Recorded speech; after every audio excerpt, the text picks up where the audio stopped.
sunu mbokk internet yi dal leen ak jàmm fii ci seen émission politique waaw comme ni ñu koy faral di defee heure bu actualité bi tolle fii tey nag Almarème Faye la ñuy dalal moom nag mu nekk ab ndaw bu nekk ci APR doon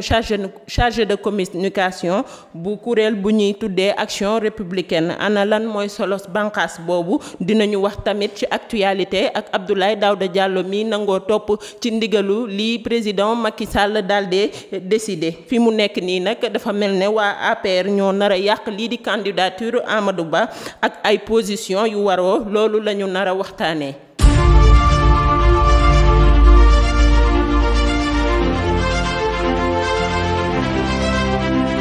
sëriñ bi ñoo ngi lay nuyu ñu bàyyi la nga présenté wu. maa ngi lay fay madame Faye. maa ngi tudd El Hadj Almarème Faye nekk chargé communication COJER départemental bu Thiès. En même temps chargé communication comme vous l'avez dit à l'entame de vos propos bi ci benn kuréel di banqaas bokk ci APR ñu naan ko action républicaine nekk mouvement de soutien. dañuy tàmbali nag ak Abdoulaye Daouda Diallo mii nga xam ne mooy président conseil économique social et environnemental moom nag léegi nangu na topp ndigalu président Macky Sall moom nekkatul candidat xanaa léegi seen xel dal na. waaw suñu xel yàgg na dal sax. amaana li xew APR ñu naan dafay bëgg a tas wala dara dafa nekk loo xamante ne mesure la mooy mesurer démocratie bi nga xam ne moo am APR ñu yàgg ko wax il y a une démocratie interne au niveau de l'APR. candidat yëpp nag joxoon mandat président de la république pour mu tànnal ñu candidat bim ñu tànnalee candidat mosuñu dégg fenn Abdoulaye Daouda Diallo mi ñuy wax mu taxaw ne du ma ànd ci décision bi président de la république jël dañu seetlu ni candidat la woon te kilifa la ci biir parti bi nekk membre fondateur u APR. xam naa ne ñàkkul ne am na ay waxtaanu biir néeg yu am mu officiellement mu wax publiquement ni topp na ci ndigalu président de la république loolu nag ñu koy rafetlu on n'en attendait pas moins de lui xaaruñu woon lu gën a néew lii ci moom parce que nit ki ñu xam la posture bi ñu yàgg a xam mu koy incarner la donc loo xamante ne lu ñu doon xaar la macha allah mu délivrer ñu dans le bon sens. war a topp ndigalu président de la république accompagner notre candidat Amadou Ba ñu ciy sant yàlla bu wér mais d'accorduma avec l'idée selon laquelle que APR dafa doon bëgg a tas wala bu fi Abdoulaye Daouda Diallo jógee wala dara parce que l'APR est une force politique boo xamante ne dafa am constance et la constance bi nga xamante ne APR ndëgërlaay bi nga xamante ne APR am na ko ci espace politique bi typologie sociale u Sénégal moo ko jox dafa nekk parti boo xamante ne bi muy ñëw li mu indi dafa dëppoo woon ak aspiration sénégalais yi ñun ñëpp jot nañoo teg gët ci bilan matérielu président wu APR nga xam ni moo nekkoon président de la République du Sénégal moo nekk président de la République jusqu'au soir du 25 février incha allah donc en tout état de cause daal affaire Abdoulaye Daouda Diallo bi ñu ngi ciy sant yàlla di ñaan toutes les autorités du parti ñu def bloc derrière le premier ministre Amadou Ba pour une victoire finale. mais est-ce que décision Abdoulaye Daouda Diallo bi du ndiroo ak duma bokk waaye fas yéenewuma jàppale Amadou Ba ndax keroog bi muy janoo ak taskatu xibaar yi dégguñu ko benn yoon mu prononcé turu Amadou Ba. yow kon nan ngay jàngatee loolu. en fait li nga xamante ne moom la taskatu xibaar yi gën a ràññee ci discours bi mooy dégguñu ci turu Amadou Ba mooy fàttali ne loolu du élément boo xamante ne day entrer dans le compte de la position politique parce que discours bi mu lire communication la communication bi ay nitam ñi nga xamante ne ñoo xarañ ci wàllu communication ñoo ko bind amaana Abdoulaye Daouda Diallo la personne concernée sax. prêtewul attention ci li nga xamante ne moom la journaliste yi gën a ŋànk ne turu Amadou Ba gisante na ak Amadou Ba avant muy def déclaration de presse boobu déggante na ak Amadou Ba avant déclaration de presse bi après déclaration de presse bi déggante na ak Amadou Ba ñun dañuy jàpp ne au niveau du parti en tant que politique averti ñun dañuy jàpp ne la presse a toujours besoin de morceaux pour publier mais le fait de ne pas avoir cité le nom d'Amadou Ba dans son discours ne constitue en rien un obstacle wala ku narul joxe parce que Abdoulaye Daouda Diallo lu ñu ko mës a xamee un homme droit un homme juste qui n'a jamais été dans des détails il a le même profil et le même type de caractère que le premier ministre Amadou Ba nekkuñu dans des débats de bas étage nekkuñu ci ay détails ils sont toujours dans le concret donc amaana askan wi xëy na amaana journalistes yi ñoo jàpp loolu mais Abdoulaye Daouda Diallo tel que nous le connaissons au niveau du parti du nit koo xamante ne il est dans ces détails et dafa nekk nit koo xamante ne li ñu ko mës a xamee mooy bu joxee engagement mooy daf ciy dem ba mu jeex donc amuñu benn doute quant à son engagement à accompagner le président Amadou Ba à la magistrature suprême incha allah. ba tey ci yoon woowu est-ce que du waa APR ñoo nar a xañ seen bopp pouvoir bi. ndax boo seetloo ci biir Benno ñëpp d'accord nañu ci choix wu Amadou Ba. mais sauf ñenn ci waa APR. waaw ñenn ci waa APR yooyu dañ ciy yegg mooy Aly Ngouille Ndiaye di maire Linguère ak Mame Boye Diao maire Kolda may fàttali ne à l'entame de mon propos waxoon naa ne lii dafa baax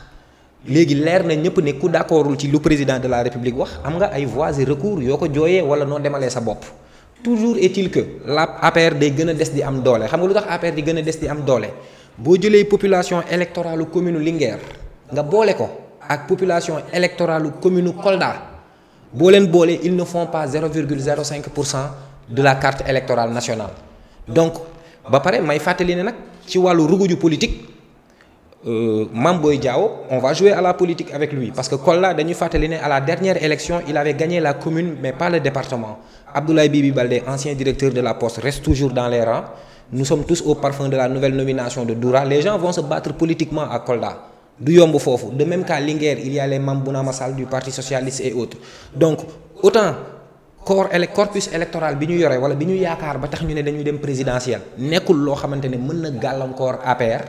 ba pare nous sommes en train de brasser large xam nañ ne élection yi au sortir du 25 février incha allah notre candidat sera victorieux tey doon na metti bu amoon benn parti allié bu mag lu ci mel ni parti socialiste wala AFP génnoon coalition bi ñàkk a d'accord ci décision de président de la république dina metti Amadou Ba wala ku mel ni Abdoulaye Daouda Diallo wala kenn génnoon on aurait pu parler d'une grande saignée au niveau de l'APR mais je ne réduis pas la dimension politique de ces deux hommes là muy Mame Boye Diao ak Aly Ngouille Ndiaye mais c'est des gens qui vont à l'aventure ils vont à l'aventure parce qu'ils devront fournir 14 000 parrainages dans 7 régions différentes du Sénégal et boo xoolee seen force politique kenn ku ci nekk tu ne pèses pas cela.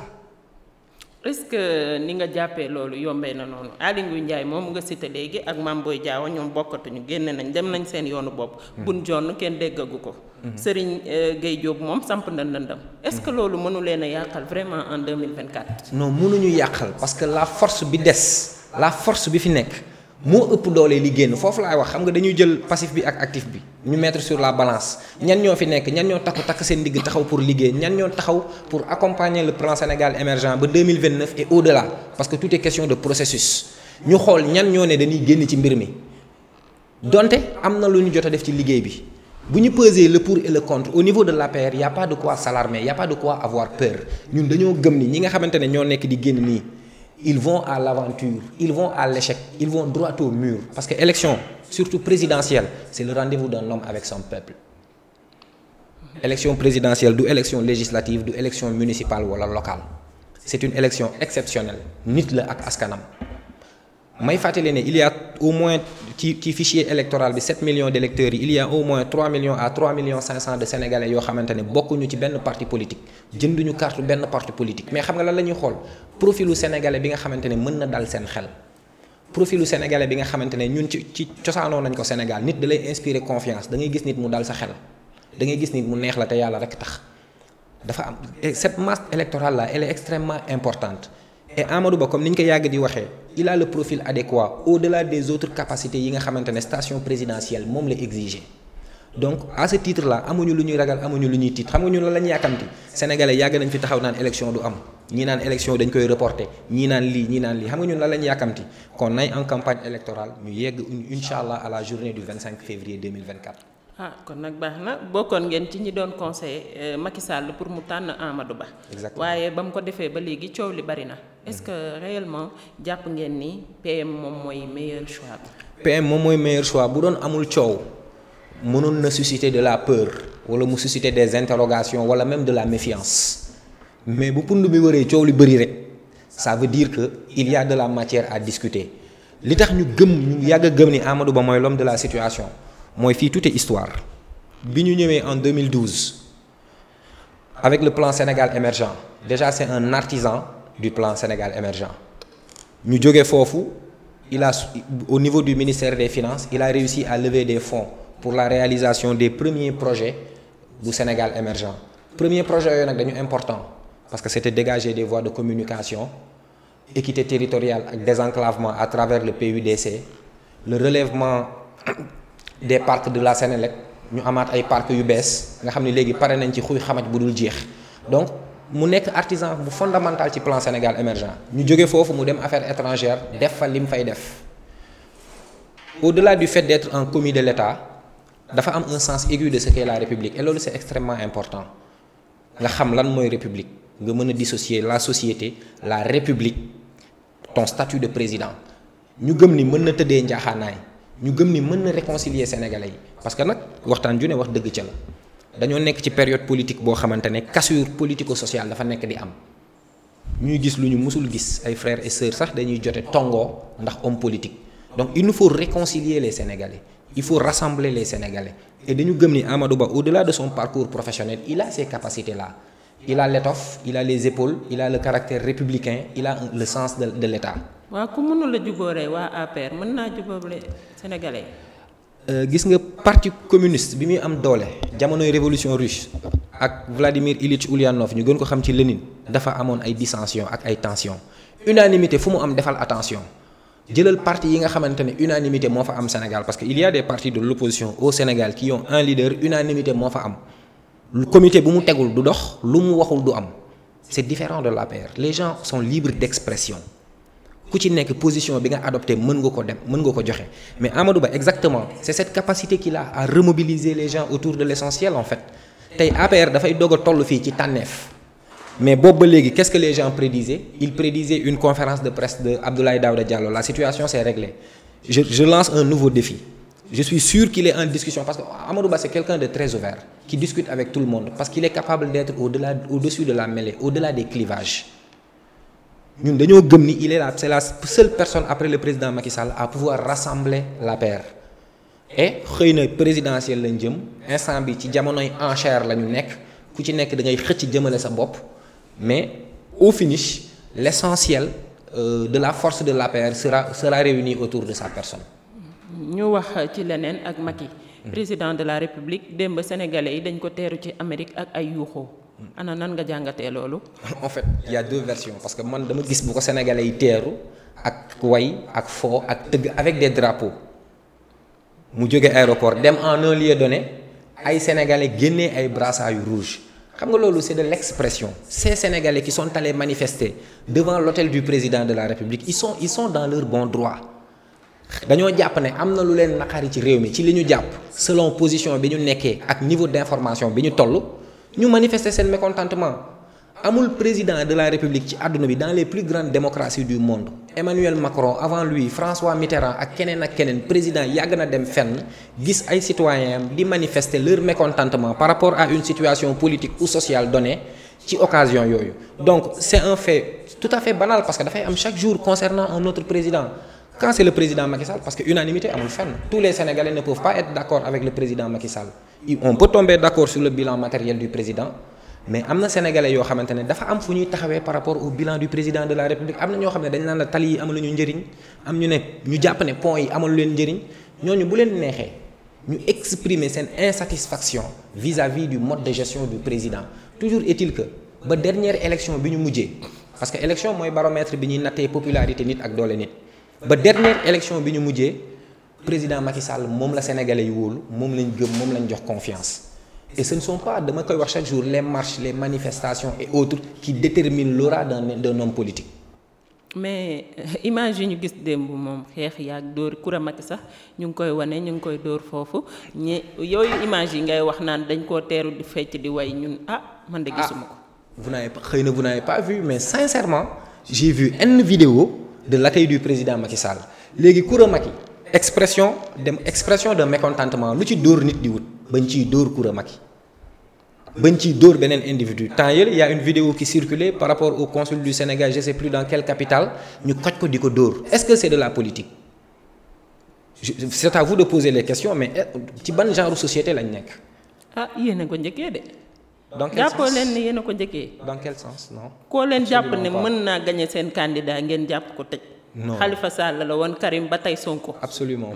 nu ngeen bëgg a réduire opposition à sa plus simple valeur. xëy na loolu c'est votre entendement de la situation. yéen kat ku bëgg a gagner candidat APR rek ngeen jàpp kaso bi tëj. mais ca Khalifa la njëkkee woon Karim tey jii Sonko mi ngi ci kaso bi. mais Khalifa dafa def ay fautes de gestion yoo xam ne moom daf ko admettre Khalifa bi ko justice condamné il est allé purger sa peine Karim Wade dafa admettre ay fautes yoo xamante ne daf ko commettre justice jàpp ko ci. Karim Wade il a remboursé dañuy fàtte ne Tahirou Sarr il a remboursé. Donc je comprends pas quand on parle de xam nga au Sénégal les gens sont vulnérables à la manipulation avec la floraison des médias de masse mais Khalifa Sall musul taxaw fenn ne Macky Sall moo ma tëj. Il peut évoquer un complot vaguement mais il sait qu'il a eu tort dans sa façon de gérer la mairie de Dakar. Tout comme Khalifa Sall, Karim Wade sait qu'il a eu tort dans sa façon de gérer l'argent de l'ANOCI et beaucoup d'autres budgets. Pourquoi ils ont remboursé? Pourquoi ils ont fait des pieds et des mains pour revenir sur la scène politique? Je ne voudrais pas qu'on oblige les Sénégalais à penser de cette façon-là. Que diw bugul bëri diw moo tax mu jàpp ko tëj ko pourtant ñi ñu jàpp tëj leen ils ont admis leur crime ils ont payé lépp lu leen yoon teg dañ ko endossé et ils ont fait des pieds et des mains pour se retrouver à la table de négociation. kon bu ma la déggee ngay wax d'accord ni Macky Sall li mu waxoon ne day réduire opposition bi à sa plus simple expression jàppoo ni moo waral tey. non loolu waral tëj yu bari yi ba ci Ousmane Sonko mi nga xam ne moo mujj. pour vous expliquer que Sénégal politique léegi dañu jékki-jékki ñu bari mu ñor leen mais ils sont profanes en la matière man bi ma déggee Macky Sall ne je vais réduire l'opposition à sa juste manière à sa plus simple expression excusez-moi. Je savais en âme et conscience qu'il ne parlait pas fi Sénégalais yi actuellement di xalaatee quand il disait que je vais réduire l'opposition à sa plus simple expression c'est matériellement et politiquement et il a réussi à réduire l'opposition à sa plus simple expression. C'est cette opposition-là qu'il a laissé s'acharner sur le 3e mandat pendant 3 ans qui n'a rien pu présenter aux Sénégalais qui n'a même pas eu le temps de réfléchir que ça pourrait être un piège politique du président. Mais c'est une façon de les réduire à leur plus simple expression. Tey Yewwi Askan Wi il y a combien de candidats au sein d'une même coalition? Nous au moins au niveau de Benno Bokk Yakaar on a réussi à avoir un candidat et à créer un consensus autour. Il faut comprendre ce qu'est la communication politique. Le président Macky Sall quand il disait je vais réduire l'opposition à sa plus simple expression il parlait aux leaders de l'opposition pas à la population sénégalaise. léegi ñu jàll ci ki nga xam ne mooy Bassirou Diomaye Faye. jeune comme man yow. Exactement. léegi dañu koy bëgg a toppee li nga xam ne loolu la yoon di toppee kii di Ousmane Sonko. lii bu bokkul ak jaay doole ana lan mooy jaay doole. Bassirou Diomaye Faye post bi mu publier ci muram Facebook moom moo ko publier wala publier wu ko muram la ko publier Facebook wala publier wu ko muram Facebook damay fàttali benn jurisprudence laa indi en 2018 après la condamnation de Khalifa Ababacar Sall. Quand on est sorti de la salle 4 du palais de justice, Barthélémy Diaz en conférence de presse avait dit, excusez-moi du terme, que les magistrats avaient baissé la culotte et il a purgé une peine de 6 mois pour cela. Et pourquoi Bassirou Diomaye Faye a le droit de dire n'importe quoi des magistrats et être libre? Il n'a pas le même sort il a le même sort que Ousmane Sonko. Sonko est en prison et ce même chef d'accusation là se retrouve dans les chefs d'accusation d'Ousmane Sonko.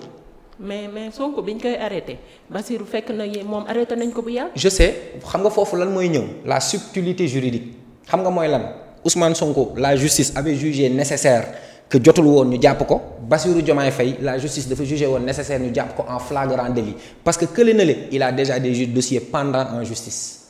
ah yéen daal xam nga lu ngeen di bañ. non mais madame Faye moom bien que dissoudre nañ ko. madame Faye li mu lay wax nii sax ñu am candidat. madame Faye li mu lay wax nii kenn du ko dindi. dara du ko dindi xam nga lu tax xam-xam la ak xel mu sell Bassirou Diomaye Faye il a fauté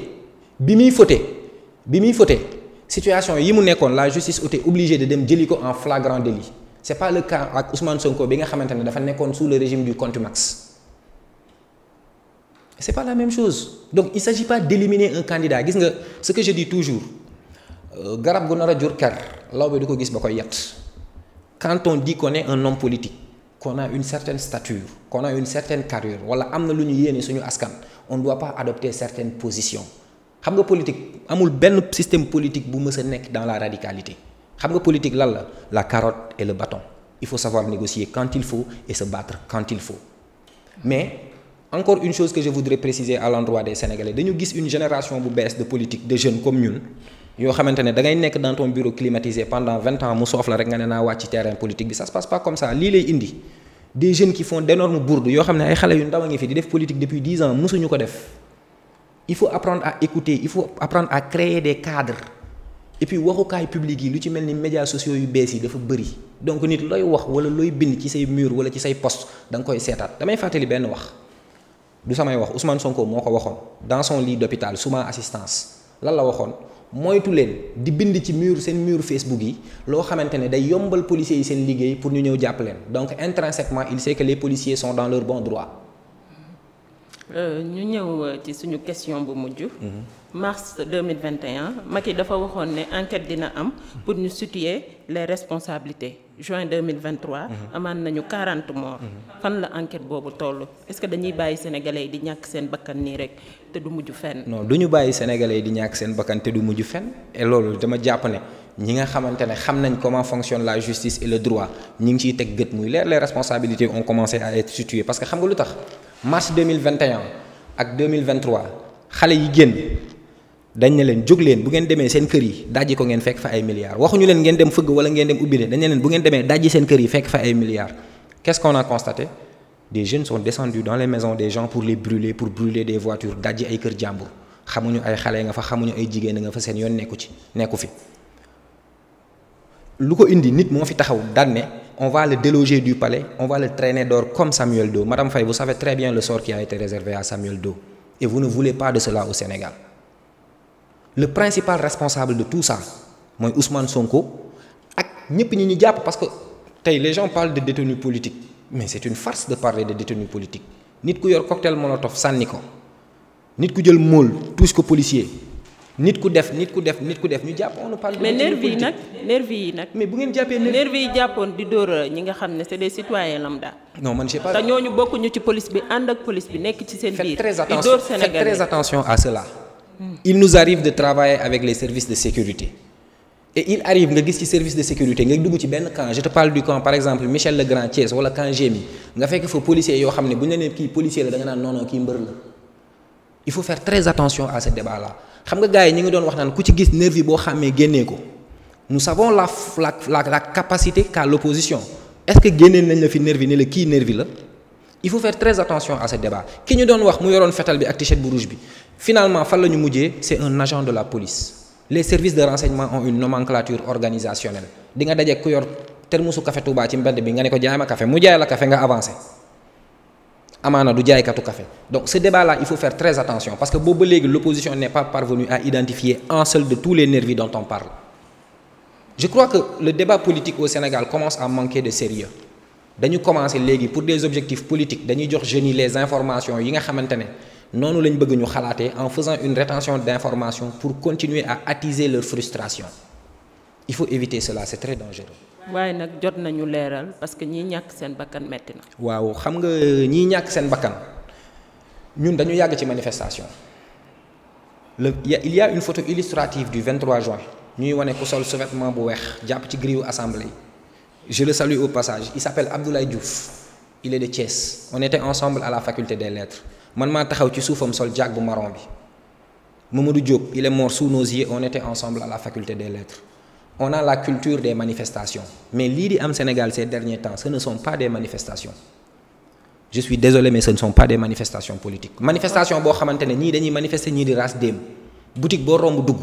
loo romb taal koo romb mu yor téléphone mu nga nangu xale bu jigéen boo romb mu yor téléphone wéet nga këf nekkatul manifestation Madame Faye ce n'est plus de la manifestation donc à ce titre-là il faut que ñu commencer tenir un langage de vérité aux jeunes éviter la manipulation par les médias de masse nguur jarul yenn yi ku nar a yegg fenn fi billaay wallaay yàlla moo dul nelaw sax ngay seetaan ngay commettre yenn bêtises yi il nous faut revenir à la raison tey far dafa neex dafa metti mais ku ci nekk boo tëddee sa lampe fay yow kese ak sa njegenaay xam nga li yenu maanaa ak li yenuwul maanaa Sénégal dafa am lu mu yàgg a baaxoo te du ci ñun lay yàqoo puso bi du ci ñun lay réeree loolu nag muy Ousmane Sonko muy Mame Boye Diao muy keneen au niveau de Action républicaine par exemple dañoo taxaw temb pour xeex ko par tous les moyens légaux qui soient possibles parce que il faut Sénégal jóge il faut ñu jóge ci beneen cap il faut ñu jóge ci cap bii dem ci beneen cap et pour loolu am il faut ñu gën a waxtaan ak xale yi surtout les moins jeunes parce que tey nous faisons 17 millions d'habitants mais 75% de ces 17 millions ont moins de 35 ans ñu bëri Sénégal nañu waxante dëgg bëri na fi ñoo xam ne bi nga ciy toll ñu ne la ji liggéeyoo bi nga ciy toll ñu ne la jàngiwoo tey fi àdduna toll jamono day metti ci yow boo amul métier et il ne faut pas faire croire aux jeunes que l'État est responsable de toute leur frustration l'État n'a pas vocation à donner de l'emploi, elle a vocation à créer les conditions de l'employabilité de ces jeunes. Et nos gouvernements successifs s'y attellent. Il faut ñu tenir un langage de vérité au Sénégal et c'est très important. Monsieur Almarème Faye ñoo ngi lay jaajëfal di rafetlu ñëw bi nga ñëw seet si ñu ak si sa disponibilité ñu bàyyi la nga daal di tàggoo jërëjëf. ñu ngi leen di sant di leen gërëm par rapport ak seen invitation bi di leen gën a encourager par rapport au travail que vous faites sur les réseaux sociaux. ñu ngi gis ne ngeen di diversifier wu dans le cadre de l'information ñu leen di encourager à aller beaucoup plus vite essayer agrandir di sant di gërëm seen internet yëpp di ñaan yàlla gisale waat ñu ci jàmm ak salaam incha allah. amiin jërëjëf. Merci.